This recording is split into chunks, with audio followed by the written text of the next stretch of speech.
واسأل الله تعالى حسن الخاتمة, and ask Allah Azza wa Jalla to give you a beautiful ending. And the author says, now he's quoting from a doctor, a Saudi medical student who went to study and practice medicine in Ottawa, which is in Canada. And he says, the author, قال صاحبي كنت أدرس الطب في Canada, that I was studying medicine in Canada. ولا أنسى أبدا ذلك اليوم الذي كنت أقوم فيه بالمرور اليومي على المرضى في غرفة العناية المركزة في المستشفى. And the doctor says, the Saudi doctor says, that I will never forget that day when I was doing the hospital rounds and I had been assigned to the intensive care unit of the hospital. ولفت انتباهي اسم المريض الذي في السرير رقم 3. He says, my attention was grabbed by this patient lying on bed number 3. إنه محمد. The name was Muhammad. أخذت أتفحص وجهه الذي لا تكاد تراه من كثرة الأجهزة والأنابيب على فمه وأنفه. He says, I was trying to make out his face that you could barely see because of how many pipes were going through his mouth and his nose. He was obviously on a life support machine. إنه شاب في 25 من عمره مصاب بمرض الإيدز. 25 years old, afflicted with AIDS. أدخل إلى المستشفى قبل يومين إثر التهاب حاد في الرئة. He had been admitted 2 days before in the hospitals because he had a severe lung infection. حالته خطرة جدا جدا. He was in a very, very critical condition. اقتربت منه. And so this brother says, I went closer to him. حاولت أن أكلمه بالرفق. I started calling out his name gently. محمد محمد إنه يسمعني لكنه يجيب بكلمات غير مفهومة. He could hear me, but he was mumbling out words which I could not understand. اتصلت ببيته فردت علي أمه. He says, I made a call to his house and his mother picked up the phone. يبدو من لكنتها أنها من أصل لبناني. From the slang or the dialect, I figured out she was Lebanese. عرفت منها أن أباه تاجر كبير يمتلك محلات حلويات. From the conversation I gathered that the young man's father is a businessman and he owns stores that sells sweets, Lebanese sweets. شرحت للأم حالة ابنها. I tried to explain to the mother the state of her son. وطال الكلام, and we had a lengthy conversation.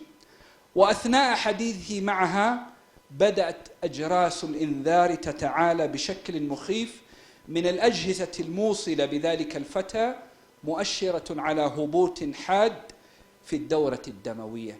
As I was talking to her on the phone, the life support machine started beeping loudly, indicating that there was a drop, severe drop in his blood pressure.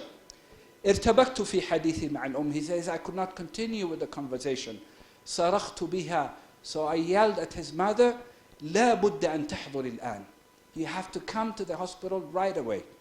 قالت, she said, أنا مشغولة في عملي وسوف أحضر بعد انتهاء الدوام. She says, I have to go back to work and I can only come back later. I can only come later. قلت عندها ربما يكون الأمر قد فات وأغلقت السماعة. And the doctor says, perhaps it'll be too late. And I just put the phone down. بعد نصف ساعة أخبرتني الممرضة أن أم الفتى وصلت وتريد مقابلتي. Half an hour later, he says, one of the nurses came and she informed me that the boy's mother is here and she wants to meet you. قابلتها. He says, I met her. امرأة في متوسط العمر. She was in her middle age, in her 40s. لا تبدو عليها مظاهر الإسلام. From the way she was dressed, there is no way to suggest that she is a Muslim. رأت حالة ابنها فانفجرت باكية. When she saw the state of her son, she started crying. حاولت تهدئتها. I started calming her down. وقلت, and I said to her, تعلقي بالله تعالى واسألي له الشفاء. Put your faith in Allah and ask Allah to cure him. قالت بذهول, and she said in a state of shock, أنت مسلم? Are you a Muslim? قلت الحمد لله. قالت, she said, نحن أيضا مسلمون. We're also Muslims. قلت حسنا. I said, very well. لماذا لا تقفين عند رأسه وتقرأين عليه شيئا من القرآن لعل الله أن يخفف عنه. Why don't you sit beside his head and read some verses of the Quran? Maybe Allah will lessen his suffering and his pain. ارتبكت الأم, and she was dumbstruck. ثم انخرطت في بكاء مرير, and then she bursted out crying bitterly. وقالت, and she said, ها القرآن لا أعرف لا أحفظ شيئا من القرآن. She says, I don't know anything from the Quran. I haven't memorized anything from the Quran. قلت كيف تصلين ألا تحفظين الفاتحة? How do you pray? Haven't you even memorized Surah Al-Fatiha? فغصت بعبراتها وهي تقول, and as she was choking on her tears, she said, نحن لا نصلي إلا في العيد منذ أن أتينا إلى هذا البلد. Ever since we came to this country, we only pray on Eid. سألتها عن حال ابنها. And so I asked her about her son. فقالت, so she said, كان حاله على ما يرام. He was doing fine. حتى تردت بسبب تلك الفتاة. His situation worsened because of his girlfriend. قلت هل كان يصلي? And the doctor says, did he used to pray? قالت لا لكنه كان ينوي أن يحج في آخر عمره. But he had the intention that when he gets old towards the end of his life, that he would go for Hajj. بدأت أجهزة الإنذار ترتفع أصواتها أكثر وأكثر. And the life support machine is now beeping louder and louder. اقتربت من الفتى المسكين. And the doctor says, I went closer to the poor young man. إنه يعالج سكرات الموت. It was obvious he was in the final phase of life, just about to die. اقتربت من أذنه. And so this Muslim doctor says, I went close to his ear. وقلت, and I said, لا إله إلا الله. قل لا إله إلا الله. Say لا إله إلا الله. الفتى لا يستجيب. No response. قل لا إله إلا الله. Say لا إله إلا الله. إنه يسمعني. بدأ يفيق وينظر إلي. He opened his eyes and he started looking at me. المسكين يحاول بكل جوارحه. He was trying with all the little strength left in him. الدموع تسيل من عينيه. Tears rolling from his eyes. وجهه يتغير إلى السواد, and his face was becoming darker. قل لا إله إلا الله. Say لا إله إلا الله. بدأ يتكلم بصوت متقطع. And he started, making sounds, moaning. آه ألم شديد. آه أريد مسكنا للألم. I'm in so much pain. I need something to relieve my pain. بدأت أدافع عبراتي وأتوسل إليه. The doctor says, I was fighting to hold back my tears, and I'm begging him, لا إله إلا الله. بدأ شفتيه, بدأ يحرك شفتيه, and he started moving his lips. فرحت, the doctor says, I was happy. يا إلهي سيقولها. Oh Allah, he will say it. سينطقها الآن. He will say it now. لكنه قال, however he said, I can't. أين صديقتي؟ أريد صديقتي. Where is my girlfriend? I want my girlfriend. لا أستطيع. And the mother is watching and weeping. النبض يتناقص. And the heartbeat is dying. لم أتمالك نفسي. Doctor says, I could not hold myself anymore. أخذت أبكي بحرقة. I was crying. أمسكت بيدي, I took his hand. عاودت المحاولة, I made one final attempt. أرجوك, I beg you. قل لا إله إلا الله. Say لا إله إلا الله. لا أستطيع, لا أستطيع. He said, I can't. توقف النبض. And the heart stopped beating. انقلب وجه الفتى أسودا. His face became completely black. ثم مات, and then he died.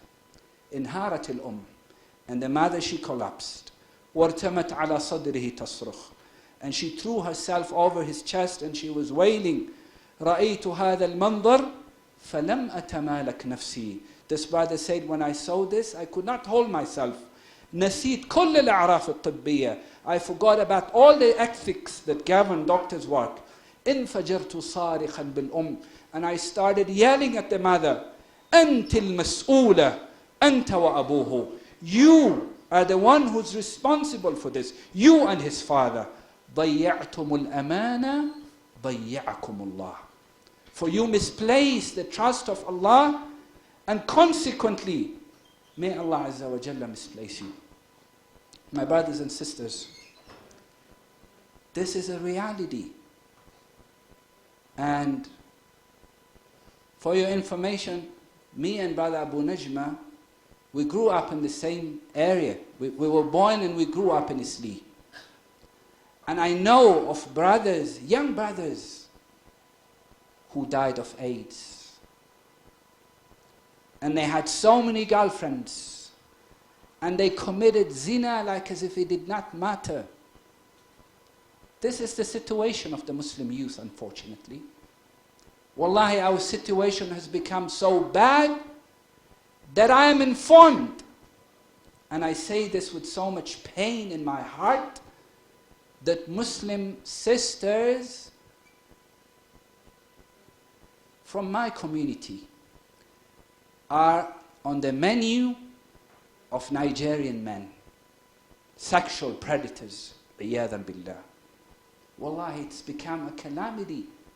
There's a brother, some years back, he wanted to get married. And so his family, they decided to import a wife for him. He couldn't trust local girls, so they said, okay, we'll bring you a wife from Ethiopia, from a region within Ethiopia that is predominantly Somali. So they brought him the sister. And this brother, he works in a medical lab. So he said something inside his heart, and this is what he told me with his own mouth. He said, I just got the urge to, said, let me just test. So he did a blood test, and lo and behold, she was HIV positive. Then again, the family was very upset. They took her to Nairobi hospital. Again, positive. They went to Aga Khan, positive. And the brother was so scared that for a number of years, he did not want to get married. Allah is sad. Because young brothers and sisters, Shaykh Abdul Rahman Mursal, he mentioned this, that this youthful age is a time of temptation. And shaitan is working on each and every one, 24 hours a day. And one of the powerful tools that he uses is shahwa and shubuhat. Obviously, he makes you have doubts about your deen. And then obviously, he also uses desires, which is plentiful in young people. He wants you to go astray. And all it takes is just one zina, and the person is destroyed. Just one. Wal-iyadhu billah. Like this man who came to the shaykh and he confessed that he said, I only did it once. But you know, when Allah is watching and you trivialize Allah, you make Allah ahwan al-nadhirina ilayk. You can hide from people. But Allah, you don't care about Allah. You make him as if he's nothing. So Allah is watching. And Allah decides to hold you accountable.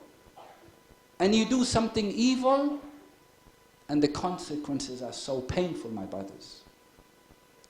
I give this nasiha to you, my young brothers and sisters, that you need to fear Allah subhanahu wa ta'ala, especially in this permissive environment, in this permissive society. You know, brothers shamelessly hugging sisters. He's hugging a sister. Haram. And you know that this is not right. And you want to commit zina with somebody's sister, and you forget that you also have a sister. Imam al-Shafi'i, he said, Inna zina daynun in aqradtahu kana al-wafa min ahli baytika fa'lami. Zina is a loan that you borrow. And if you borrow, you have to pay it back in your family. So much so that he said, if you spend 100 dinar in order to commit zina with somebody's daughter, be sure that someone will come commit it with someone closely related to you for just 2 dinar. Remember this young brother who came to the Prophet sallallahu alaihi wasallam, and he said, Ya Rasulullah, i'dhan li fi zina. Permit me to commit this evil act. And Rasulullah sallallahu alaihi wasallam, he had a dialogue with him. أترضاه لأمك? Would you want it for your mother? قال لا. أترضاه لخالتك? قال لا. And he mentioned all the female relations, and every time he said no. But you forget that people also have sisters. That somebody's sister, and somebody's will also do it with your sister. You will have to pay back. There's 2 sins that you have to pay back in this life before you go to meet Allah subhanahu wa ta'ala. One of them, disobedience to your parents. The way you treat your parents is precisely the way your children will treat you. And zina, wal-'iyadhu billah. Commit it with somebody else's daughter. Someone will do it with your sister, with your daughter, even with your mother. You know, there's a sheikh, he was advising this young brother to not mess about with people's daughters. And the sheikh says, fear Allah, it will come back. I had this lecture from the sheikh, and the sheikh said to him, fear Allah, for it will come back to your sisters. And the young brother says, I don't have any. And he says, it will come back even to your mother. And he was very upset. How can you say such a thing, Sheikh? Sheikh says, that is how life works. One day the Sheikh says, this young brother, he comes to the Sheikh and he is crying. Why? He says he went for a soccer, he went to play football, but then he decided to come back home a bit early. And he enters his house and he hears strange noises coming from the mother's bedroom.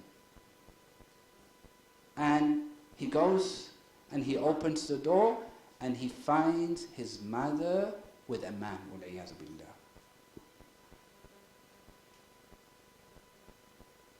Brothers and sisters, remember that this young age, it will not last forever. So make the most use of it. This strength, this good health, this energy that Allah has given you, it will not last forever. Make use of it before it is too late. There's a sister, I mentioned this. The average, one of the greatest fitna of this modern day and age, you know what it is? It's this thing here. Do you see this? This is one of the greatest fitna of this day and age. So much so that United Nations, they consider this as a form of addiction. Addiction to gadgets. The average young person spends between 6 to 8 hours on this thing. ثُمَّ لَتُسْأَلُنَّ يَوْمَئِذٍ عَنِ النَّعِيمِ. Rasul sallallahu alayhi wasallam, he says, نِعْمَتَانِ مَغْبُونٌ فِيهِمَا كَثِيرٌ مِنَ الْخَلْقِ الصِّحَّةُ وَالْفَرَاغِ. That there are two bounties of Allah. People misuse them. They do not take advantage of them. And he said, it is good health and spare time. People don't realize how precious time is until it is taken away from them. This sister, may Allah bless her, very wonderful sister. She lived in the city of Milton Keynes in the UK. It's just about an hour's drive from London. Sister Huda al-Nahdi is originally from here, from Mombasa. But she lived in that city and she was a da'iyah. She was a very active woman, you know, organizing events for sisters, teaching. A blessed woman. كذا نحسبها والله حسيبها ولا نزكي على الله أحد. So one day, Sister Huda al-Nahdi, she was going to the masjid for Salatul Jum'ah. And she was being driven by the 20-year-old son, Adil. And as they joined the highway or the motorway, the car collides with a truck, and Sister Huda al-Nahdi, she dies on the spot. On the second day of the janazah, I traveled from London, I went to Milton Keynes, and I was there when they were burying the sister. And there's a brother who told me, you know Huda, Sister Huda, every Jum'ah, she would send a message via WhatsApp. And he showed me the message that she had sent on that day on Jum'ah before she died. And I vividly remember what the message was. The message says, listen to this, brothers and sisters. If you open your phone more than you open the Quran, then you are in danger. Yes, people have 6 hours, 8 hours on this. How much time do you dedicate to the Quran? Do you spend even half an hour? That a Muslim will say, the last time I opened the Quran was last Ramadan. Last Ramadan. From Ramadan to Ramadan. That is the only time people will find time to open the Quran. Wallahi, it's a very sad situation of affairs. And young brothers, sometimes they get carried away. They do not know that even as you're doing something bad, that Allah can bring your end in that situation. In that city of Ottawa, in Ramadan, in 2012, Ramadan was over. On the night of Eid, 5 young brothers, they were driving in a car, in a van, and they went from one nightclub to another, partying all night. And then, towards morning, before Fajr, as they were driving back home, they had an accident.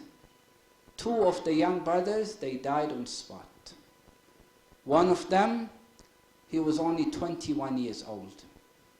I was there for his janazah. And I saw when they lowered the coffin or the casket inside his grave. And I said to myself, did this young brother think that the end will come at this time? Besides, he was drunk. He had drunk so much alcohol. And that is how his life came to an end. And he was the only son of his mother. He only had sisters, there's no brothers. But Malakul Maut, he doesn't care. He couldn't care the less if you're the only son or the only daughter of your mother or your father. When Allah says, go get him, he will just come and get you. And woe unto us if the angel of death comes and finds us in the worst of situation and we get su'ul khatima wal iyadu billah. So I'm advising you, my young brothers and sisters, as you study in order to become doctors in the future and benefit this ummah, make use of your life. Make use of this age. Get closer to Allah. Be good Muslims. Let your hearts be filled up with the love and the fear of Allah subhanahu wa ta'ala, so that you do not go astray. And remember what Shaykh Muhammad Idris, hafidhahullah ta'ala, he said, nobody is perfect, no one is an angel. Every human being commits sins. That is how Allah intended it. Allah did not want us to become angels. Otherwise He would have created us angels. The only human beings that are ma'soom, infallible, are the prophets of Allah. Everybody else commits sins. And that is why on a daily basis we have to renew our repentance to Allah subhanahu wa ta'ala. Ask Allah for forgiveness every time. You heard what the Shaykh said, that Rasulullah sallallahu alayhi wasallam would ask Allah's forgiveness between 70 and up to 100 times in a day, yet he did not commit any sins. How about me and you? Everywhere we look. You know, there was a time when, in Mombasa, I was in the Blue Room. There's a famous coffee shop in Mombasa called the Blue Room. It's famous. At the back of Blue Room, where they serve ice cream, there's an internet cyber cafe. And so I was sending some emails, and then I noticed a group of young Muslim boys, and they were watching pornography. Wal-'iyadhu billah. Then, when this internet thing came, and they made a booth where people can go in and watch their filth in privacy so that nobody can see. They're hiding from people, but they cannot hide from Allah. Nowadays, guess what? You don't have to go to a cyber cafe. This one can bring all the filth to you, wherever you are. How many a person committed zina? How many a person committed the worst of sins that you can imagine? It all started with this. So I say to myself, and I advise you, my young brothers and sisters, that we must fear Allah in this and how we use this. And do not let ourselves be enslaved by a gadget. You know what they call them? The phone zombies. The first thing he wakes up from his sleep, takes the phone. And the last thing before they go to sleep, not adhkar, not ayatul kursi, not to remember Allah, is the phone. And you look at the status, he was on WhatsApp until 3 a.m. in the morning. How on earth will he be able to wake up for Salatul Fajr? How? Tell me how. How? So we have to fear Allah subhanahu wa ta'ala. I ask Allah subhanahu wa ta'ala أن يجعلني وإياكم ممن يستمعون القول فيتبعون أحسنه وصلى الله وسلم وبارك على نبينا محمد والحمد لله رب العالمين.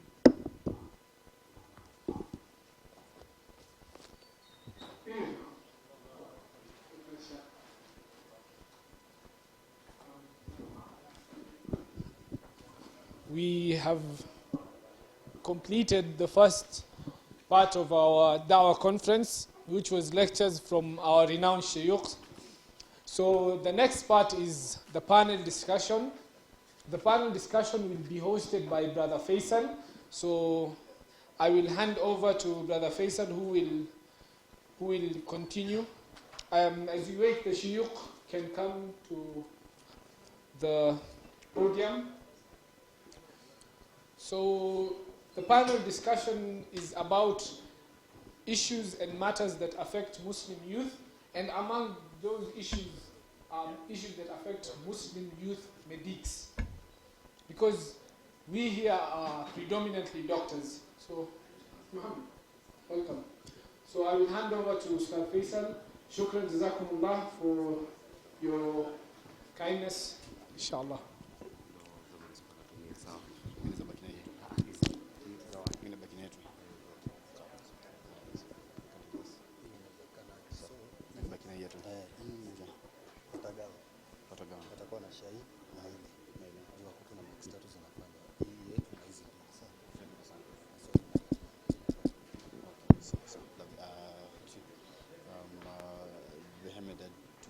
something kwa comment section. Unaweza kuchangia kitu kwa comment section hapo wakati unasema.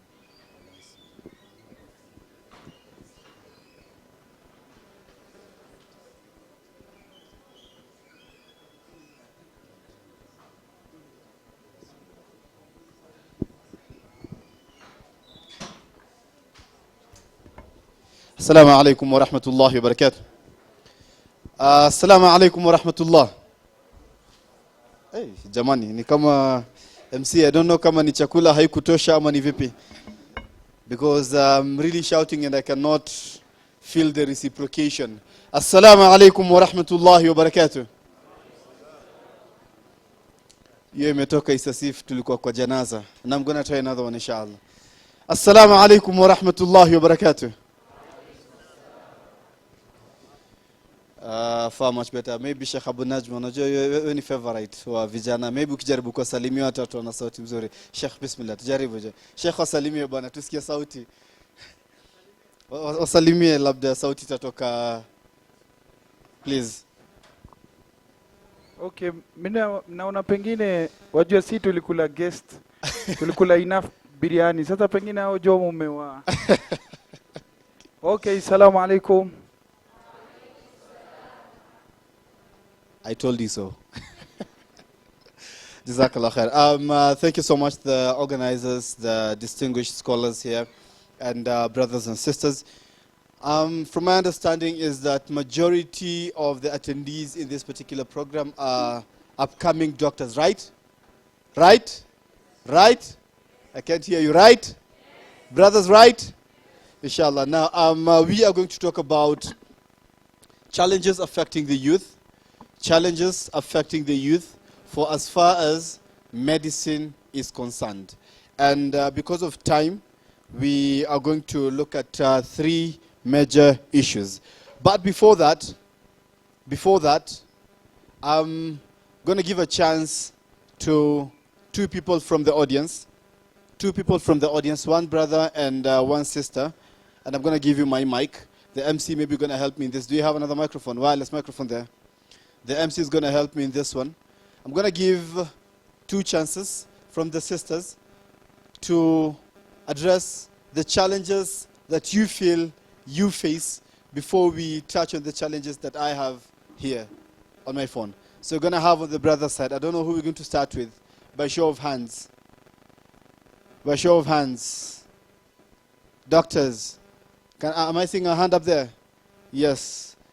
There's a hand raised up there. Yeah, so we can take there. From the sister side, do you have any hand up? Do you have any hand up? Yes, we have 1 hand there. Professor Muhammad Otur, do you have another microphone? Another wireless microphone that's working? Thank you. So, yeah. We have a hand up there. Yes, brother. Maybe you can start by telling us your name and you shoot it. Bismillah. Wa alaikum salam wa rahmatullahi wa barakatuh. My name is Shaban Hadi. Yes. The Secretary General of MSAUN. So my question is, my concern is, as medics, we found that the knowledge that we acquire is basically from the West. So we find that some aspects of the teachings are not in keeping with Islam. So for example, the issues about autopsy, issues about cosmetics. So I would like the Sheikh maybe to be organizing talks or coming to tell us as students the hukum of Islam concerning those issues. Thank you. Thank you so much. Thank you so much. Sheikhs, I hope we have noted that. The knowledge that they are acquiring as medics, it's more Western oriented. So some things are not necessarily in line with the teachings of Islam. And he gives an example of autopsy and makeup, right? Autopsy and makeup. Cosmetics. Minimum makeup. Yes, now I can. Seriously, you are acting as if your teeth are aura. So I had to do something. Alhamdulillah, you laughed. Yes, so Sheikhs, we have that. And we've understood it. Now we have 1 sister there. Yes. Wa alaikum salam wa rahmatullah. My question is about the appropriate dress code as a Muslim in theatre, especially for the ladies. Okay, for those of us who don't go to theater, maybe you can elaborate on that. They usually it's a shirt and a trouser. Okay. And the shirt is very short sleeves. Mhm. Sometimes the arms are out, especially when we go in. Okay, for we go in, but in theatre, they don't allow us to. Sometimes they don't allow us to wear hijab. They just give us funny looking. It is the brown thing where you just tie your. The shower cap. I talk about the shower cup or something. Okay. Uh-huh.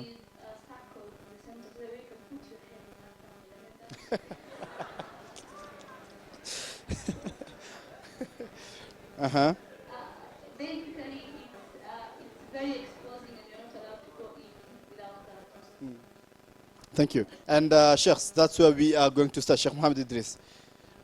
That's where we are going to start from. He said we're going to start from the brother. Thank you so much, sister. Thank you so much for that. We're going to get back to you, the audience, in a few, inshallah. Sheikh Muhammad Idris, we are going to start with you. The teaching that they are getting as medics, it's important. We need Muslim doctors, not just doctors who are Muslims, because that's the whole essence. That's why we're having this conference, to be able to come up with Muslim doctors and not doctors who are Muslim.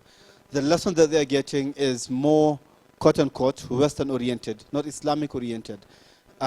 So they are taught some things which are not in line with the Sharia. What's the guideline? What's the advice that you can give the medical students as a sheikh? Alhamdulillah. Sallallahu ala nabina Muhammadin wa ala alihi wa sahbihi ajma'in. It's very important, as you said, we must have the doctors, both male and female. And Allah subhanahu wa ta'ala told us in the Quran and in the Sunnah that we have to seek the medicine.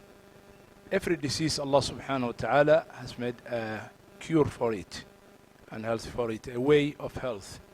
Allah subhanahu wa ta'ala has sent it. But the people may know and may not know. So from the start, it is very important for the Muslims to seek the knowledge in general and to seek the knowledge in all the aspects and fields that Muslims need to satisfy all the Muslims in their needs. But as you said, you may not get always in the Muslim environment or in the way of teaching according to the Islamic way. If you get that, that is the priority which you have to seek. In a way, from the Islam teaching way, in Muslim way, we know that the Muslims have started teaching the medicine, I mean, as the sheikhs mentioned it here from the start. The medicine, the hospitals, the universities, in the world, in the whole world, is what is started from the Muslim world. It did not come from outside. It started from the Muslim world. First university, first medicine college, first hospitals, all was in the Muslim civilization era. So that we are getting our product, we are not getting something out from us. Even if you get it now, which is moderated from the West, we are getting it back, our product. يعني بضاعتنا ردت إلينا. Our commodity has been returned to us. We have to seek that from the beginning in principle. We come to the practically, if you come across things which you cannot change. You cannot change the whole subject and the whole syllabus of a university, whether you are learning studying in Kenya or you are studying in the US, you are studying in the UK, in Germany or anywhere, or in Japan. Maybe you cannot afford to change their system, but you can afford to study whatever and to control yourself according to the to strictly adhere to the Muslim way as much as you can. لا يكلف الله نفسا إلا وسعها. That's what you will do. Alhamdulillah. Jazakallah khair. Maybe I'd invite Sheikh Muhammad Abdullah, if you just take the mic and briefly beef up whatever Sheikh has said. Please. Please, Sheikh. Tafadhal, Sheikh. What if I insist? Tafadhal, Sheikh. Please. Sheikh Mohammed Filistin. Sheikh Abu Najma yako nakam. Sheikh Mohammed Filistin, please. If you could just beef up.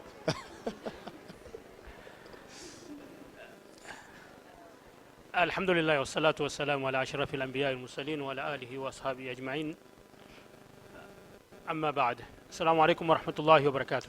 وعليكم السلام ورحمة الله وبركاته. There is not much to add from what the Sheikh has said. But if you look into history, you find that the Muslims were at the forefront in medicine.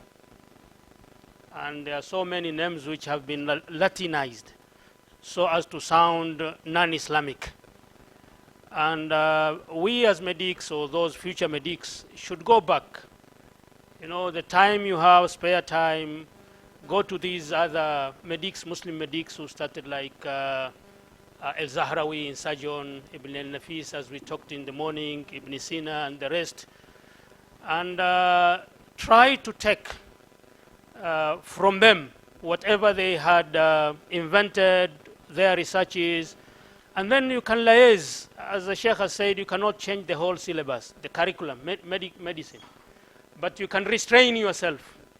And as a Muslim, it is very important, even those things which are not allowed, to know them, so that by the time you want to speak against them, you have the much needed knowledge. And it is upon us maybe to Islamize. You know, the knowledge was from us. When we went to Spain, Granada, Cordoba, and the hospitals were spread all over, they took from us. And then they added some of the research or books which were written by the Muslims were translated into Latin by the people in the researchers in the West, and they owned them. Therefore, we gain the medicine or the other knowledge and then try to Islamize it, and by the time maybe we are able to open our own colleges or universities, we'll be able to teach what we want students to learn. But before having, if we don't have anything, it is very difficult to either critique it or to start your own.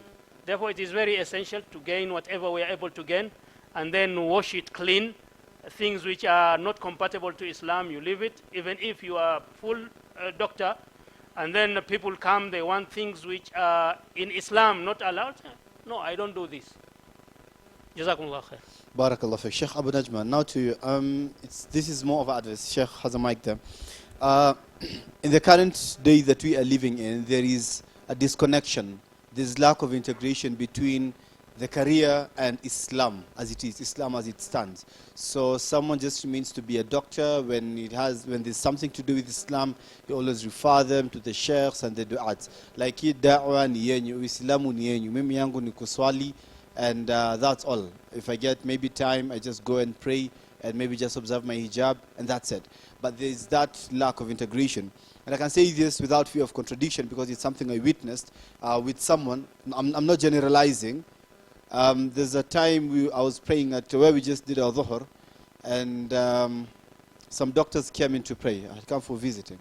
Some doctors came in to pray, and subhanallah, the way they were praying, it's sad.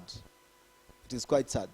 So that's what I'm saying. There's quite a huge gap, quite a disconnect between the career and Islam, the religion, the way of life. What would be your advice to the upcoming medics in learning their religion and embracing it and becoming Muslim doctors?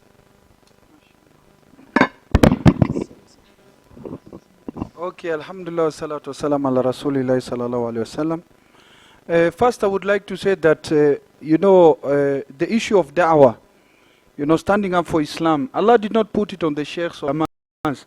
Allah said, kuntum khayra ummatin ukhrijat linnas.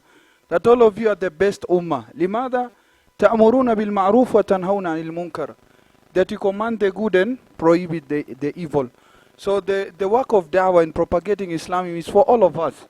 It's for all of us. Number two, I think that problem of whereby, you know, someone is a medic and they're not concerned about Islam, or there's no connection. I think it is the system here in Kenya whereby, you know, I'm talking as a father with, you know, grown-up children.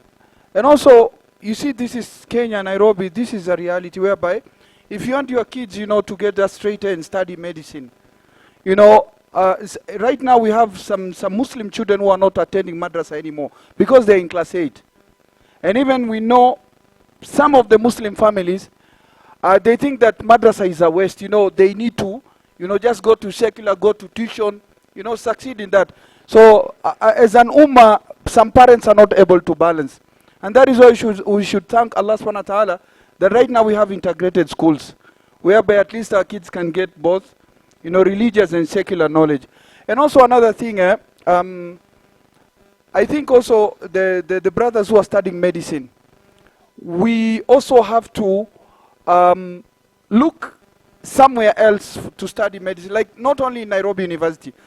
Like for example, I know some students who are studying in Khartoum in Sudan, and they're specializing in medicine. And mashallah, we have one of the brothers here who studied in hadith and lugha and fiqh and sirah and balagha and nahu, and also he combined it with medicine. You see, and when they were studying, like in Jamia al-Afriqiyya al-Alamiyya International African University in Khartoum, you know, if you're studying medicine, you must study hadith, you must study ulum al-Quran, you must study all this and combine. So those doctors who are coming from Khartoum, from Jamia al-Afriqiyya, when they come to Kenya, they don't have these hard questions. They know the answers. The ulama, they visit them. They ask this question. They are trained on Islamic side and on secular side. So I think in education, you always go for the best. You know, if you want to become the best doctor, then why don't you opt elsewhere? Or those who finish here, they can get masters in Jamia al-Afriqiyya al-Alamiyya. They can go there and do their masters there. They'll get, for those 3 or 2 years they'll be studying there, they'll get advantage of Arabic. And also ask this hard question to scholars who are there. And there are great scholars, lecturers there in Sudan, in Khartoum, who are qualified to answer most of the questions that they could be having around here. Jazakallah khair, Sheikh Abu Najm. I hope that's well understood, yeah? Sheikh Abdurrahman Mursal, now to you. Gynecology for male Muslim medics. Is it something someone should consider? You know, Sheikh Abdurrahman Mursal, because it's a challenge, yeah? In part of studies, India, you are told you have to go through that process, yeah? That's from interaction with the medical doctors. I mean, you're told at some point in your study you have to go through that, and some people have actually expertise in that. They've measured on that. You know, we have big Muslim doctors who are gynecologists. So Sheikh Abdurrahman Mursal, as you're answering that question, you can combine with what our sister asked, the dress code for the female doctors as they're going into the theater. Sheikh Abdurrahman Mursal, the mic. Sheikh Mohammed Idris, please, the mic.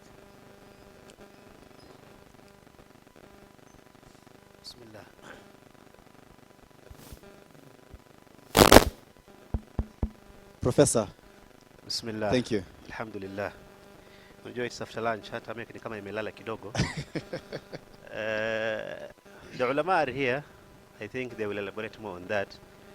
Gynecology, you know, as much as answering these questions from the Islamic perspective, we also need to have an idea of the field. Like a brother now said, he said what? Autopsy. I didn't understand what that means. And you didn't explain. So as much as we are answering the questions, we also need to understand what some of the terms that they are using. So gynecology, I don't know if it is the way I understand.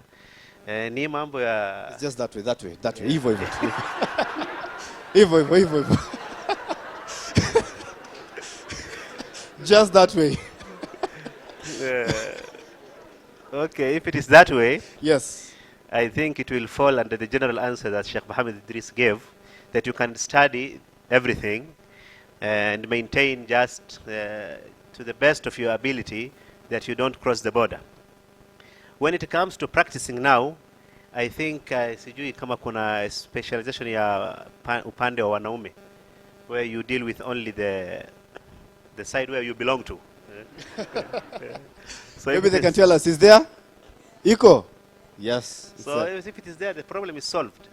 So they should focus on that. Hakuna haja uende ushike bibi ya mtu, unajua. Just I was avoiding you to go that route. So if you don't have any other intention, Yes. I think you can just earn whatever you want to earn by just treating your fellow men. And because we know in Islam that exposing the awrah is not allowed, as the Prophet ﷺ pointed out in a number of hadith. As for ladies, also the same. And nowadays, in fact, we need ladies to specialize more in that area, because it happens that women are the ones who are in need mostly of that part of gynecology and all that. Coming to the question of I think that is clear, everyone will maintain his position. Coming to the issue of the dress code, you know, when you are into the system and you can't change the system, you just try ways out where you don't now cross the limits. So the dress code that she mentioned in the where did she say? Theater. Ilikuwa ni pale Theater. theater, yeah. Yeah, theater. Pale wanapasua watu. So if you are not allowed to wear hijab, is it because you will scare the patients, or alisema nini? If you're not allowed to wear Alisema hijab, unapatiwa tu kofia and then your head has to fit so in that if kofia. you are using that kofia, if you can have now a big dress that you cover your parts of the body, that kofia, I think qaribu wasaddidu. You just try and maneuver tu, jaribu tu, lakini you can't get the exact nini. So that one, as the Sheikh said, la yukallifullahu nafsan illa wus'aha. You try to make a request, a formal request, if there is a Muslim association, or if there is something that you can use and say, for us it is different. If you can give us a chance to come to the OT or wherever it is, to wear the dress that our religion accepts and so on. If there is nothing like that, and you need the knowledge, you need to learn, you need to practice, then you try your best. Wallahu a'lam. Maybe the sheikhs can add more. MashaAllah, Jazakallah khair. Maybe just to ask, does that happen even in Muslim-owned hospitals? Like the theater dress code? Is it the same case? Really? Wow, okay. That's news. Anyway, as I won't add anything because I'm not a sheikh, I'm just here to moderate the discussion. Yes, sheikh, please. Sorry. La ilaha illallah. There's something with these microphones. Regarding the dress code, I mean, we all know that the Muslim woman should wear the hijab, and this is an obligation as per other obligations like the salat, like the siyam. Allah subhanahu wa ta'ala has ordered the Muslim woman. Allah subhanahu wa ta'ala himself ordered the hijab. It is not left even for the Prophet sallallahu alaihi wasallam to clarify it. It's mentioned in many verses in the Quran. Allah subhanahu wa ta'ala especially talking to the Muslim woman. يا أيها النبي قل لأزواجك وبناتك ونساء المؤمنين يدنين عليهن من جلابيبهن وقل للمؤمنات يغضضن من أبصارهن ويحفظن فروجهن ذلك أزكى لهم وليضربن بخمرهن على جيوبهن. And you know all the verses of that in Surah Al-Ahzab, in Surah An-Nur, in other places. But we say, of course, Allah subhanahu wa ta'ala will obligate you what you can afford, according to what you can afford. As the ulama said, لا يكلف الله نفسا إلا وسعها. But what's the limit of wus'aha? What's the extent you can stick to your obligation as the hijab? Are you going to throw it in the beginning when they say you cannot do that? I think the Muslim girl, the Muslim doctor, the Muslim woman in general should struggle in the beginning and should stick and should show. And Allah subhanahu wa ta'ala will make a way for him. وَمَنْ يَتَّقِ اللَّهَ يَجْعَلْ لَهُ مَخْرَجًا. Allah subhanahu wa ta'ala will help you. When you are strict and stick to your obligation, Allah subhanahu wa ta'ala also will help you. And we have seen so many things. I have it's not an advertisement by the way, but I have a new book, maybe shortly will come out. It's called Who Dressed Her the Hijab? I named it Who Dressed Her the Hijab? So many people are asking, whether Muslims or non-Muslims, why the Muslim woman should wear the hijab and why they are struggling for that in many places, in Europe, in Africa, in America, in many non-Muslim countries. You know that it happens and critics arise, and sometimes it comes like a world war. Yeah. So I'm mentioning some of those cases, and also I'm giving examples of some Muslim women who struggled and who succeed at the end. That they learned, that they went to the universities, the highest ranks, and they have the best professionals, and still they wear their hijab. So if you stick, Allah subhanahu wa ta'ala will help you. Also, you have to know that, and you should not give up in the beginning. Jazakum Allah khair. Well, yeah, inshallah, even in Kenya. Sheikh Faisal, I have a request. Yes, Sheikh. You see, most of the questions that are going to be asked today, most of the students here are medical doctors, eh? Yes, yes, And we don't have any doctor sitting here. yes. And we have a brother that has combined both. You know, he's a sheikh, he's an ulama, Sure. he's a scholar, he studied Islam plus medicine. And mashallah, he comes from a family whereby all of them are doctors. MashaAllah. You know, the wife is a doctor, the two brothers are doctors. Wow. And he happens to be one of my students. So as I sit here, and I never got an A in my entire high school. So I feel, That makes you the know, two of that. us, by the way. So I need to change with my brother. Let him come here. No. And if there'll be any questions, inshallah, No, he can. We cannot let you go, Sheikh. We cannot let you go. I'd rather No, sacrifice my if seat. there'll be questions, yeah. I'll sacrifice Brother my seat. Abdul. I'll just Please. sacrifice my seat and moderate while standing. I'm a VP. Usifiche elimu, No. come. We cannot let you go, Sheikh. We cannot let you go. Please don't tell me you're making the same request. MashaAllah. Karibu. Just welcome, Sheikh. Have a seat. Maybe to add, تفضل حبيبي. السلام عليكم. بيبي. Karibu maji hii hapa. Juice. Karibu. No. Karibu. Maji juice. Should we bring another juice for you? Biryani mo? Jazakallah khair. Yeah, Sheikh Muhammad Abdullah. okay, I have maybe two additions. One, the question on which was answered by Sheikh Abu Najma. You find that whatever we see with the profession is a replica of what we see outside. Go to any mosque you want in the world and see the Muslim praying. You'll wonder. Some of them are very old. They have prayed maybe for 40 years or 50 years. But the way they pray, you'll see maybe this is a person who has become, even a person who has become Muslim today is better than him or her. That is one. Two, while we prepare these conferences, it is also better for these questions because all of us are not in the medics profession.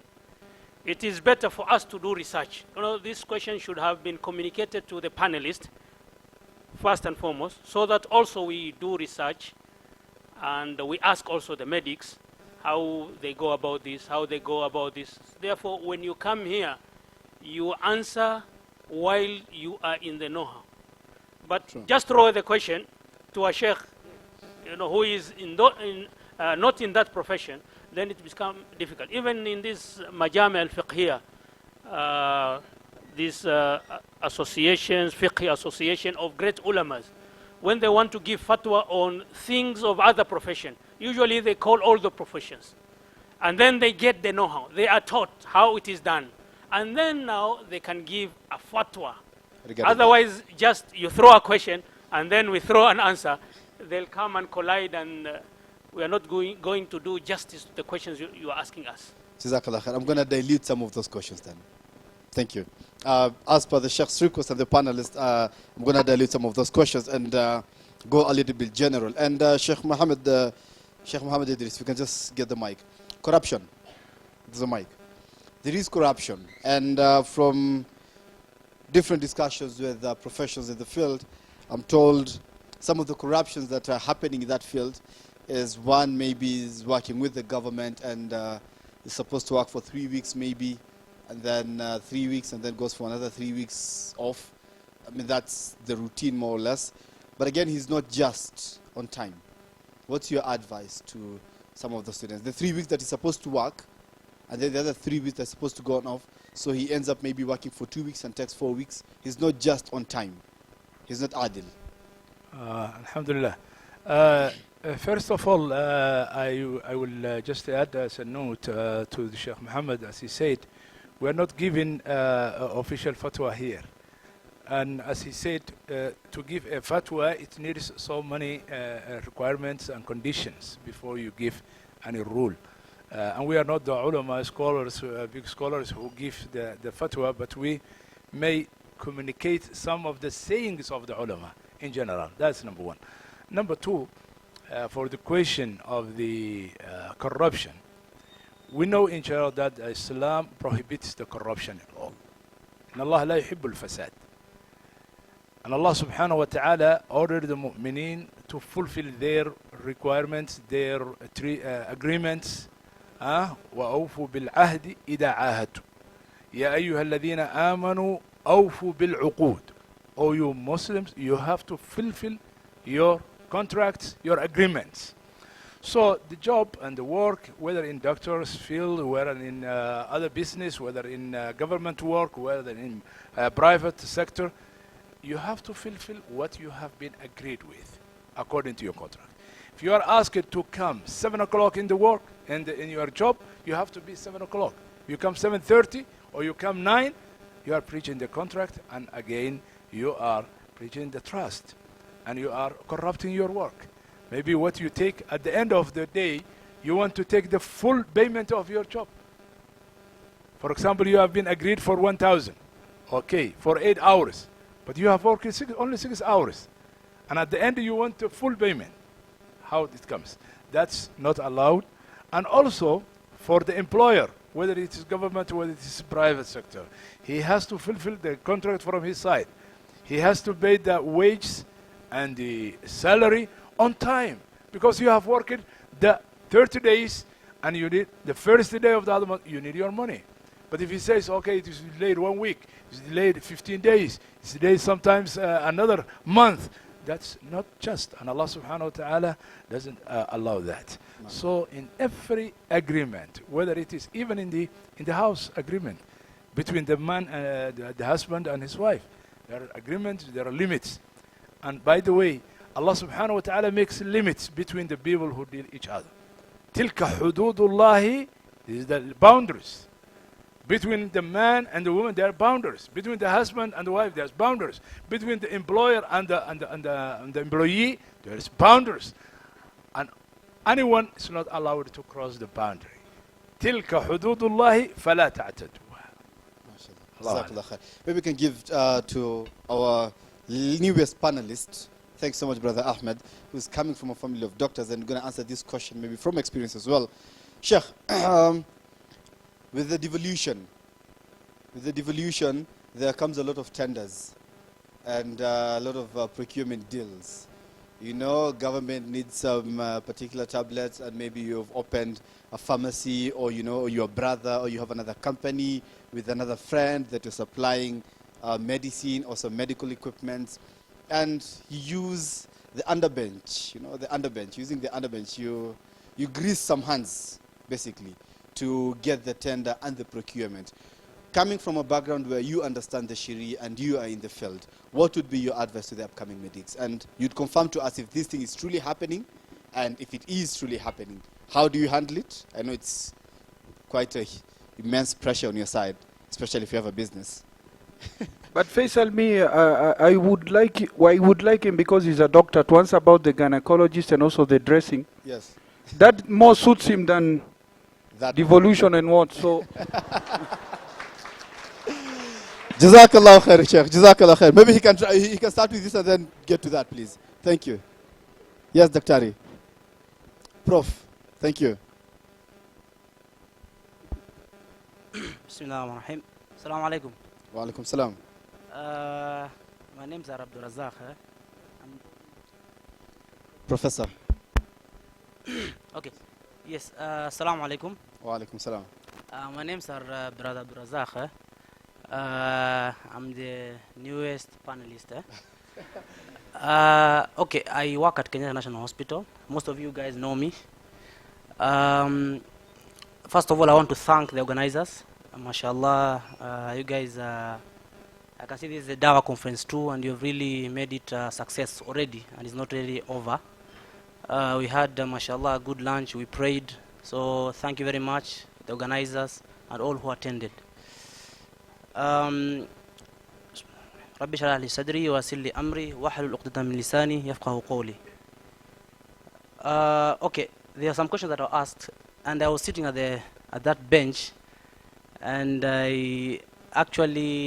my lips were actually, what do you call it? There's a term that you use in medicine. I had fasciculations. I hope you guys know about fasciculations. So I'll explain to the For those of us who are not yes, in that non-medics. field. Fasciculation in layman's language, or the simple terms, is just when you have a bit of tremors. Sometimes you can feel your hand, you are getting some tremors. Your lips can have tremors. So I want to go in deep. Please don't. Yes. Okay. So the issue that was asked first was about the brother talked about autopsy, which in Arabic it's the word called tashrih, meaning so when you used to go to the morgue whereby you do the autopsies, in Arabic they call it mashrah, where you go cut bodies and all. This is something which was being done even by the earlier scholars in the medieval period. Okay, it did not start with the Western people. Okay, it even started way before the Muslims, and the Muslims took over it. So if you read the history, this is something which was there before. Okay, autopsy, from my understanding, and if you want to get a better understanding of it, there's a lot of books out there. Okay, have you ever heard of the canon of medicine? Qanun al-Tibbi. Okay, who is it? I think it's Ibn Sina who wrote it. Yes. You'll find interesting things about the issue of autopsies and the rest. There's another thing called fiqh al-Tibbi, meaning, okay, in our language you can say it medical ethics, but now it's a module whereby we used to study back in Sudan, a whole module, almost 2 months. You study about fiqh al-Tibb, medical ethics and all. The issue about cosmetics, what do you call about plastic surgeries, which is current right now, people are doing it. People, you know, somebody like Kiara Aneka, and a plant nywele, okay? For the ladies, you know, the boob jobs, well, you go and enlarge your breasts. All those funny things that you're seeing, okay? So all that is under the fiqh tibbi, plastic surgery, okay? There are rules and regulations. It's a long, I can't discuss all of it here, okay? But I think anyone who's interested, you know, you can get this online, this kind of information. You need to do, what do you call it, go out of your way and get to know what's going on, okay? All of these, they are fatwas, as the Sheikh said. They cannot just give you the verdict right now, because these are sheikhs who have sat down, who have medical knowledge, and they come up with the fatwas. Even these plastic surgeries, they come with fatwas. They say this one is allowed, this one is not allowed. Example, if a person has an accident, okay, a trauma, polytrauma, and has lacerations and everything, you can't see even the face. Such people, when the ulamas give their verdict, they allow such people to be done even reconstruction, facial reconstruction is allowed. In such instances, not everyone. So I think you need to go out of your way, go check about the medical ethics of fiqh tibbi, meaning the jurisprudence in medicine. Go check the fatwas. There are very many fake websites. Okay, I remember the first time we entered medicine, our lecturer, mashallah, told us how to even go to check the websites. There's some websites you can just check, okay? One of the important things in our website, I'll just tell you as a leak, you have to check at the end, www.so-and-so.org. When you say an org, that's an organization. That's a credible organization, okay? That's how you check websites. Ala kulli hal, I answered your question, my brother, right? I can see you are nodding your head. Okay, mashallah. According to the thumbs up. Yes. The sister talked about theaters. How would you go to theater? Okay, as a young medical doctor, I used to, when I go to the theaters, I used to wonder, why am I told to wash my hands? Also, I think this is a benefit, the sheikhs will benefit from this. Why do you wash your hands?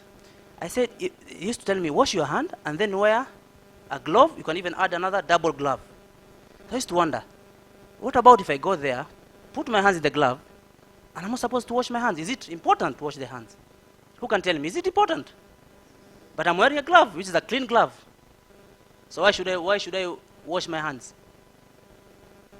Who can answer me that? I'll come to the issue about the sister. Why? If you can you can put your hands in a glove, and you're touching the patient with that clean glove, why should you wash your hand? Maybe rules are there to be followed. Rules are there before, but now you're following blindly. Why should you put gloves? Okay, why should you wash your hands before you put the gloves? Ala kulli hal, let me answer myself. In the interest of time. Yes, in the interest of time. The issue is simply, in theater there are rules, okay? As you said, just follow the rules. In some places where people are developed, when you come in, somebody, maybe the doctor is out there and he gets a call, it's an emergency. You need to be in the theater. In some developed countries like South Africa, when you come, you don't have time to wash the hands. The patient will die. The patient is bleeding. Don't wash your hands. They have special gowns. You just unaingia na una float ndani. Okay? For the sister, about the issue of theaters, what I think is you need to, okay, there are rules there, but you need to improvise. If you have a pull neck, you can use a pull neck to cover your neck. They refused. Okay, I believe rules have to be changed. You can break the rules sometimes. If you are actually firm, they will allow you. And if you are diligent, they will allow you. Use a pull neck, okay? Use that what do you call it? Head gown. Can just give it a name. Just call it the headgear for now. The headgear. Yes. And that's it. What about your, what do you call it? Your hands. Use also the same, those tights. There are other theaters which are allowed. I don't think, if they are, what do you call it? If they are hanging, it's a problem because they don't want infectious control. That's the reason why. For infection control, you don't have to have things which are hanging. Even your beard, sometimes they tell us, you need to have a face mask, okay?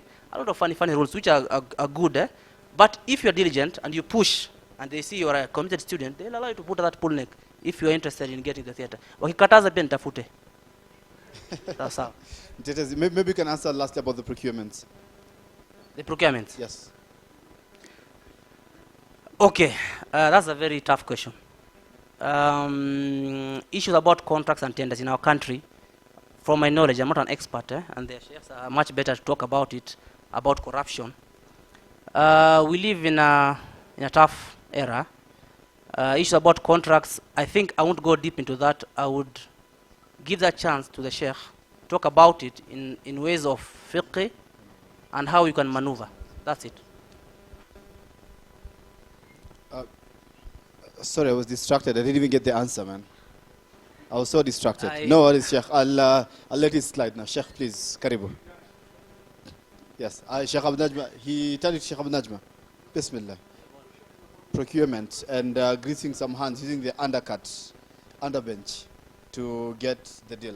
Sheikh Abdul Razak. Hii ni Kenya. Karibu. Wanasema katika qaidatul fiqhiyya ad-darurat tubihu mahdhurat. Sometimes unaruhusiwa kula nguruwe, si ndio? Uko broke nini, majob ndio hizo, unapiga michoro. Okay, what I can say here is that what the Sharia says here is that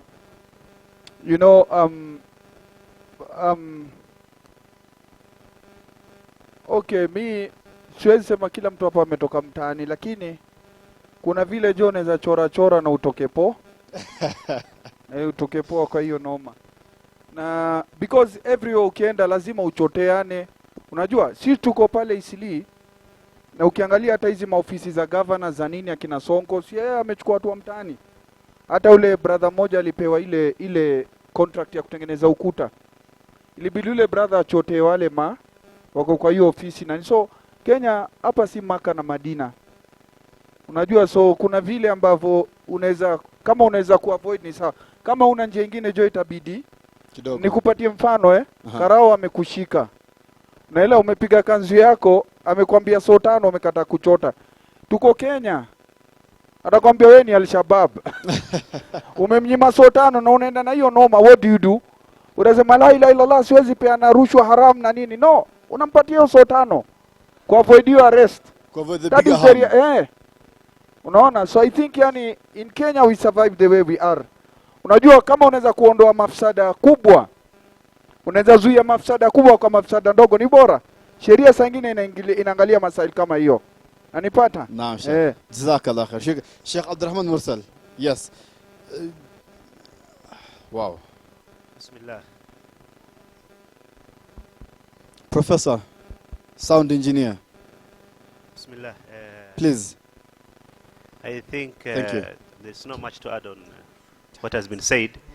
Just two clarifications, or rather additions. The first one is, yes, we can't force the system. الضرورات تبيح المحظورات, as the Sheikh said. But let us again remember the other قاعدة, الضرورة تقدر بقدرها. It should not cross the limit. However much this thing is a necessity, you can't avoid it, you try to look for your own ways.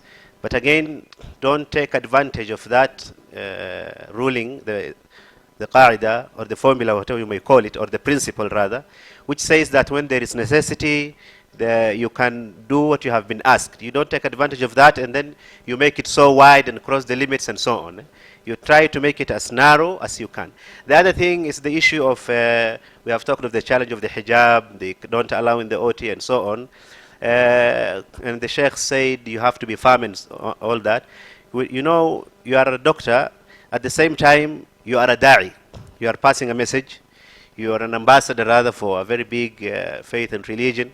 You should pass a good message. So when you are trying to find your way out for that problem, don't cause commotion, don't fight, don't give a bad image about Islam and Muslims, because let me put a brand a terrorist and so on. So try to look for solutions in the best way with the least problems. Thank you. Jazakallah khair. Sheikh, still just hold on the mic because the next question was coming to you. And in the interest of time, I'd like to kindly ask my panelists, because we have 9 more minutes to finish the panel discussion. So we just be a bit fast in answering the question. Now, Sheikh, there's a question that really came out. I'm told medicine studies takes up to times 7-8 years. It does 6-7 years when doing even specialization, right? So with that, and you know, you're studying with sisters and brothers and mix up and desires and all that. Early marriage, is it a solution? Early marriage while studying, is it a solution? If not, how do we handle the desires? They are laughing, so it means that I'm right. After all, it came from them. Yes, Sheikh. You know, I said in the beginning, we are not in the field that much, so we don't know the hurdles, the hindrances, and all that. So, but according to my understanding, I don't think marriage will be an obstacle in your way. You can marry from your own classmate. Hakuna shida, mnasaidiana kwa nyumba. There is no problem with that. If you are fearing that you cannot continue with your studies after marriage, then pick someone from the same profession, and then unity is strength, as they say. So I don't think that if you look at your situation, this is not something that we can generalize. There are those who can wait till they finish and then marry, and there are those who can't, because people are not, they are not all the same. So you look at your situation. Ukiona wewe huwezi shikilia paka umalize, then you marry, so that to avoid zina. And the Sheikh Abdul Ghani now talked about the topic so much. I think it touched all of us. Yes. So if you are fearing so much for yourself, no, it is better you marry. If you think you can push without facing any problems, then you make it later on. Allahu alam. Barakallah fi jazakallah khair. And I'm going to ask the next question to our brother Abdurazak, our doctor in the panel, and this is regarding the insurance, the NHIF. Is it something Muslims can benefit from, especially considering the way getting cured is quite expensive right now in this country? So is it an option that we can think of as Muslims? Also considering the fact that if you're employed, it is deducted forcefully from your salary. So can we benefit from that? As brief as possible, Sheikh. Thank you. Okay, mashallah, that's a very good question. I think I'll just expound it a bit. The reason why I even came to this da'wah program was related to the question that you asked. Okay, I've not practiced for long, like now 2 years. As my young brothers and sisters, I don't know why I'm always pointing to the sister side. For my brothers and sisters, we live in a very trying time. And I think I wanted to deliver this message, and I finished that question. It's very important. The issue about when you finish your medical school, 6 years, you're done. Okay, the situation is the system is not working. I'll tell you the truth. The system is not working. Eventually, I'll paint a green picture and also I'll give you hope. Eventually, doctors are going to become like Ubers. Who knows Uber? Taxify. Yes.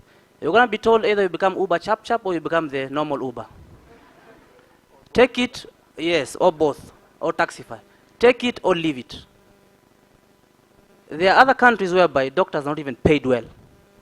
Hospitals get the money through insurance, but the doctors are not even paid well. Like a country like Sudan, where I came from.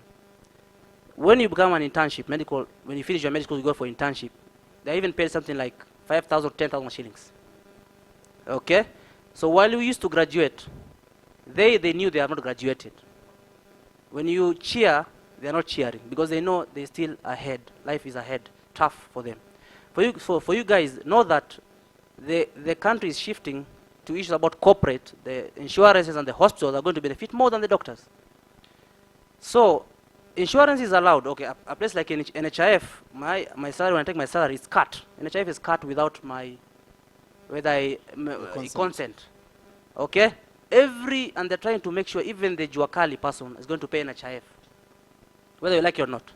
So corporate is taking over. Okay, NHIF has own good things and bad things. Okay, one of the good things is you don't need to go to do mchangos. Okay, eventually people are going to be having cards, everyone. Now the hospitals are going to benefit more, but the doctors are going to reap less, as I told you, as Uber. The solution is one. Stop thinking of employment. Think of employing yourself. Even if you become a consultant, the issue about running around hospitals is gonna end. You're gonna be permanently employed there, stay there. So you're gonna be told take it or leave it. There's no law coming again. So the issue is have your own, or have a collective hospital of your own instead of looking for employment. So it's a message to you and also the Muslim Ummah. Sheikh, if you allow me, just to bring Yes. you back, Yes. is it okay if we use the card, the NHIF card? Yes, as the Sheikh said, you know, الضرورة تحب تبيح المحظورات. We have no choice. Yes. Jazakallah khair. Sheikh Muhammad Idris, this is just general advice to the Muslim student. Most of the time, they have their exams during Ramadan. As it's been said here, they have the exams during Ramadan, no time to do ibadah. They have very few time to do ibadah because I understand the exams are quite intense and you have to read a lot, so you spend most of the time reading and revising for the exams and no time for ibadah. What's your advice for them? How do they balance and get maximum benefit in Ramadan and still work on their studies and revise and ensure that they get good grades? Alhamdulillah. Alhamdulillah, we fasted the month of Ramadan as Muslims, and still we work, whether we study in the school or in the university, or we normal work at the professions or the factories or the offices. And the difficulty in the fasting and the tests and the exams and the reading and the effort which you make, I think the question goes that can I break my fast in order to succeed or to pass the examination? Actually, breaking the fast, Allah subhanahu wa ta'ala has given some permissions for the travel person, for the sick person, and for the person who cannot afford in that day or in a specific day, whether it is very hot, whether he is very weak, whether it's, the work he is doing is very harsh or very tough. Maybe if he cannot afford and he's afraid that he will be affected, he can break and compensate again. That's in general, not only for the student in the exam, not only for the person who works. Whenever لا يكلف الله نفسا وسعها. If you have some difficulty for the ibadah, like the salah, if you cannot stand, you will sit. If you cannot sit, you will lie on the bed, and you will still pray. It's according to what you can afford. So I advise the Muslim students to try to balance between making the fast on time and making the normal time, and also studying during the night, making good effort and benefiting from the night, which is long, for studying, for reading, for all that. and they can combine both of the obligations, inshallah. Jazakallah khair. And because of time and in this time, and we still have one more question that, sorry, I cannot go unanswered. Sheikh Abu Najma, if you commit a sin and you want to repent, must you mention that particular sin that you did and pray for it? Generally, how do you make proper repentance on that particular sin? Must you mention it? Must you pray for it? Please give us a clearance. Final question. The most important thing here is to know how will your repentance be accepted. Number one, the ulama, they say, al-iqla min ad-damb. You know, you should, for example, you are having this girlfriend. Lazima umchore, ufute namba yake, umblock. Walai. Usariane naye, yes. Hawezi fanya dawa. Hawezi jo. Pengine walalishe umoe. So lazima umchore. There's no way unasema you repented from zina and you still continue to talk to that girl. And number two, another, you must regret that you did this. You see, and the third one is that, you know, there should be some action. Illa man taba wa amana wa amila amalan saliha. You know, there should be a change. There should be a change. And if you repent from that specific sin, if you repent from that specific sin, Allah will forgive you that specific sin that you see. But the conditions are there, that you should fulfill these conditions for your repentance to be accepted, and Allah knows best. Jazakallah khair. Just got the last note here that I'm not going to ask the panelists. Please address the issue of exam cheating. Maboy tukiingiaga kwa exam room tunaita formations, ndio? Tuko na shavi katikati anatupa vitu. It's something that's very common in the university and in the exams. I'll just tell you one thing. An advice that I was given by my sheikh. Anasema, my sheikh told me regarding exam cheating. Anasema, if you at all cheat in exam, the results that you'll get after cheating, will they be halal? Will they be halal? If you get a job out of the marks that you got because you scored highly and you got a job, you are able to secure a job, will that be halal? The salary that you'll be earning after working, will it be halal? Will it? Yes, yes. It will be halal, eh? So you can get your answers from that. Jazakumullah khair. We are 3 minutes past the time. Jazakumullah khair to our panelists. Thank you so much, Sheikh Abdurrahman Mursal, Sheikh Muhammad Idris, Sheikh Abu Najma, our brother, our Dr. Abdul Razak, and University of Nairobi chaplain, Muhammad Abdullah, Sheikh Muhammad Abdullah, who had to leave because of other issues. And thank you so much for your questions and your participation in this panel discussion. Until next time, assalamu alaikum wa rahmatullahi wa barakatuh. I guess it's the end of our session, but sure, if you could wait, we have to properly and elegantly close our session. And to do that, we can bring forward our chairman, who is, mashallah, the major benefactor from all of this, but also the major contributor to making this event a possibility and a success. So with that, we invite our chairman to give us our closing remarks and a vote of thanks.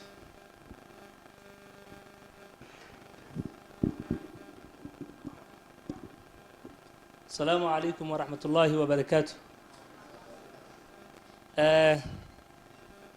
I think it is not good to talk at the end of such a maybe concentrated, highly concentrated wisdom ambayo tumepewa hapa.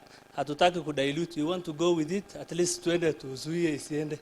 So inshallah, first of all, I want to take this very opportunity to thank Allah subhanahu wa ta'ala for giving us all this opportunity to be here today, making use of this particular very important time. As I mentioned earlier in the morning, there are people who are also in some sort of congregation like this, but in a very different situation. Maybe dancing, maybe enjoying, drinking alcohol, and all those things Allah subhanahu wa ta'ala has prohibited. You are here, alhamdulillah, and inshallah Allah subhanahu wa ta'ala, may He make our niyyah the right one. And make us maybe what we call, the way we have met here today, let's meet in Jannah inshallah. I want to also take this opportunity to thank our speakers, guest speakers, who have found time, because our event was like a crash program, especially with Sheikh Muhammad Idris. In fact, I think even some of our committee members never knew that Sheikh Mohammed Idris was coming until today. So I really want to thank Brother Sheikh Mahmoud Ishaq, who is with us here from Al-Ihsan Welfare, who made that one possible. We really thank you. And next time you want to see Sheikh Mohammed Abdul Umal and the group you work with here in this panel, inshallah. Sheikh Daktari, he has been very supportive every other time. He's prays with us like every other jama'ah we have in the mosque. So he's like more of a brother, a senior brother in this particular. We really appreciate your time. Thank you. Sheikh Abu Najma. I think I don't know how to describe, maybe like, the way every time, very humble person. Yeah, so down to earth. I think the first Da'wah conference, this is the second one. The first one, he was also with us here. Thank you very much, Sheikh Abu Najib. Sheikh Mohammed Idris traveled all the way from USA. Yes, he's not a Kenyan, he's a US citizen. So we also have to take care of his security, of course. Otherwise, the embassy will take care of us. Sheikh Abdurrahman Idris, Sheikh Abdurrahman Sheikh Mursal, sorry. He's a lawyer. And many people think that he's just we always see him in Hurlingham. Some of us, I think in 2016, our brothers Amir and Bashir, when we were somewhere there in Soweto, we were Googling your name in YouTube. MashaAllah, we all have, I think, almost all your lectures in Hurlingham and also in Masjid 6th Street. We usually welcome. I don't want to mention some other things. Okay. I also want to thank the Horizon crew who are here with us today. They really find their time. I want to thank their general manager, Ali Rashid, who made this one possible, together with the crew leader today, Brother Suleiman, and the rest. We are not taking this for granted. Thank you very much. The rest of you, you made this possible, right? By contribution and everything. I have not forgotten our very constant sponsors. Our brother Isa from Wami. Every other da'wah activity or any other activity that Msauan is taking care of, Brother Isa must be there and is very helping. Thank you, Sheikh Isa, Brother Isa. Thank you very much. The rest of you, I think, first years, are they there? Please represent us. I think Brother Hanbal is there, mashallah. And Sister Khulud maybe somewhere.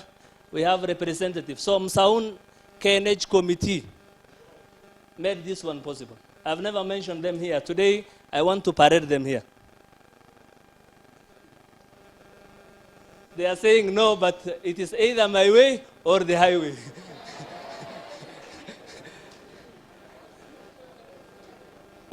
I think I will start from our sisters.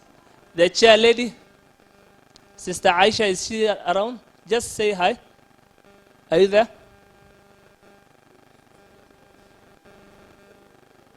Sister Aisha? Okay. We have, she's our chair lady, mashallah. And then we have Sister Zubayda, who is our treasurer. Okay, somewhere there. We are not supposed to look that side. Okay, and then we have Sister Aisha Bahmoud, the fourth year rep, she's there. And then we have Sister Alwiya, second year rep, she's here. And then we have Khulud. Okay, I think the rest will mention. And then on this side, you have this ever hardworking guy, our MC for the day, Abdi Samad. Very able person, is our project coordinator. And then we have the man of the event, Da'wah coordinator, Brother Hussein. Just say hi. Yeah, Hussein Kilo is a graduate from Islamic University, RAF, Kuliyatul Sharia, and he's also a fourth year medical student. Yeah, so we have another fatwa. He will going to give us fatwas in the next 2 years also. And then we have Brother Sha'ban. Sha'ban, yeah, he's there. He's our secgen. Next to him is Hamoud, who is our publicity secretary. At our Horizon here in the Waliwaleta, I think. Yeah, mashallah. And then we have Brother Mohammed Gonda, who is our second year class rep. Mohammed, yes. And then we have Abdullahi, Brother Abdullahi is our representative from medical lab. And then we have the committee members ambayo walikuwa wametusaidia pia.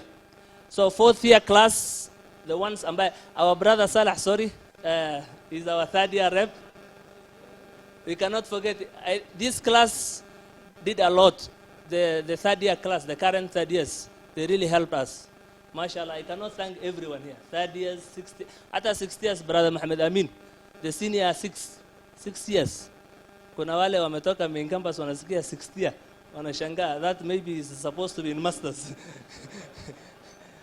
Hapa tunaenda mpaka 6-year program. We go up to 6-year program for MBCHB. The pharmacists and the dental guys are also here. We have the senior most dental brother Tahir, around. MashaAllah, we really thank you. Pharmacists are well represented by Zubayda and the rest. So thank you all. I cannot forget to thank our brother. Unajua president akikuja maybe mahali kuna governor. The governor is not supposed to run that area, si ndivyo? Anakaa kwa kiti ndogo. That is our president. Yeah, Brother Umar Bashir is the executive, Msauan executive chairperson. So we undercome him, and he is also the main campus chairperson, main campus chapter. So we really thank you. He has even, he designed, by the way, tumekopi kutoka kwake. We've just modified something. Thank you very much. You have pioneered this. I've seen somewhere on Twitter. What was it? Okay. I think you will read about that, inshallah. So, Brother Umar Bashir is an engineer, a finalist. Maybe in the next 1 year, we will come to tell us about this particular infrastructure ambayo tuko nayo hapa. Tunaweza badilisha. Sawa? Thank you very much. I wish you all the best. And I will hand over now to our brother Absamad to welcome maybe Yahya to pray for us, and then we break. Thank you. Jazakumullah khairan, Bwana Chairman. Bwana Chairman, I'm his opposite. He is very tall, I'm very short. Shida kweli. But a short man is not a boy.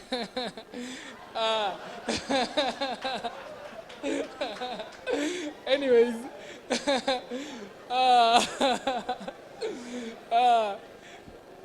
you guys have been brilliant. You really, you know, the shuyukhs don't know, but Sheikh, this event has been majorly contributed by the students.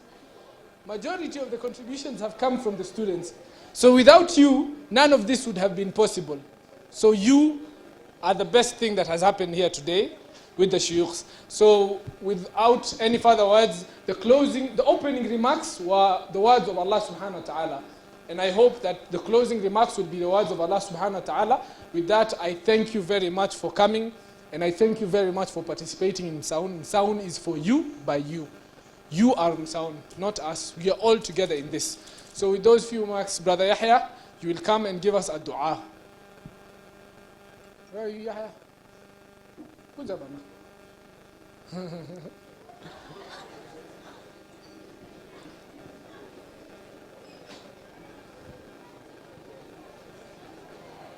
He's the one who represented Kenya to Dubai. You know, Chairman is constantly telling me this thing like I forget. School, it's just how this guy is, mashallah, brilliant man, but he doesn't want me to talk about it. So, mashallah.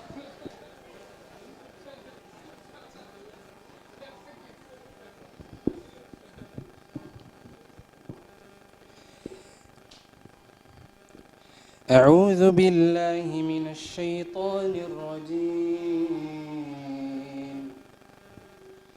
وتوكل على العزيز الرحيم الذي يراك حين تقوم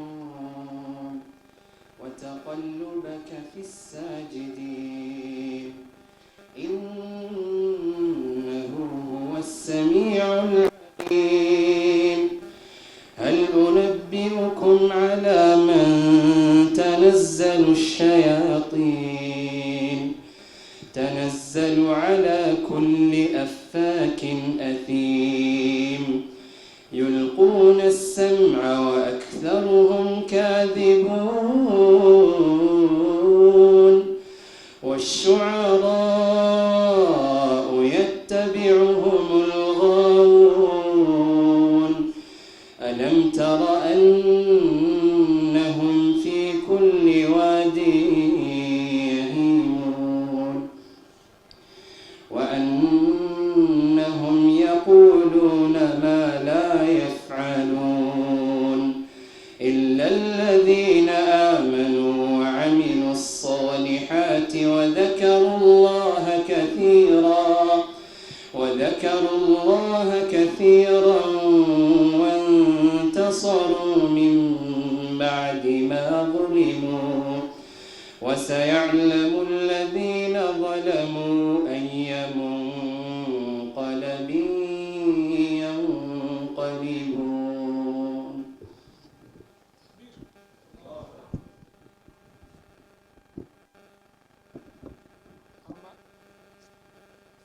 Yeah, so we'll just have the same arrangement as earlier. Our guests will be the first to leave with our chairman, then followed by our brothers, then our sisters. All MSAUN members, all MSAUN committee members and volunteers, please remain behind.